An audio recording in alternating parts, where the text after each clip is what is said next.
முதல் மாச சம்பளத்தை அட்வான்ஸா வாங்கிக்கிறதானே? நல்ல ஷர்ட் வச்சுக்கலாம், வீட்டு வாடகை கொடுக்கலாம். வாடகையை பத்தி கவலை இல்ல சார். ஓ, தெரிஞ்சவங்க வீட்டுல தங்கிருக்கியா?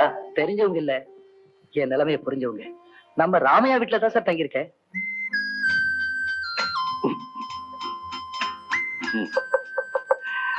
அங்கதான் தங்கிருக்கியா? ஆமா சார். அங்க ரொம்ப பேர் தங்குறதுக்கு வசதி இருக்கா? இல்ல சார், இருக்கிற இடத்துல அவங்களுக்கு இடைஞ்சல் இல்லாம தங்கியிருக்கேன். ராமையா மகளை தவிர அந்த வீட்டுல வேற யாரு இருக்கா? வேற யாரும் இல்ல சார். அண்ணா, ராமையா ரொம்ப நல்ல மனுஷன், பட் ஏழை. நீ அங்க தங்கி இருக்கிறது அவருக்கு இடைஞ்சலா கூட இருக்கலாம். ஏன் நம்ம பங்களாவில ரெஸ்ட் ஹவுஸ் காலியா இருக்க, நீ அங்க வந்து தங்கிக்க. சார், எனக்கு இவ்வளவு பெரிய கௌரவம் கொடுக்குறீங்கன்னா அதுல ஏன் கௌரவமும் அடங்கி இருக்கு. கண்ணா, இது வரைக்கும் பாலுதான் என்னுடைய பர்சனல் அசிஸ்டண்டா இருந்தா. இன்னையில இருந்து அந்த வேலையை உனக்கு நான் கொடுக்கறேன். என்னுடைய பர்சனல் அசிஸ்டன்ட்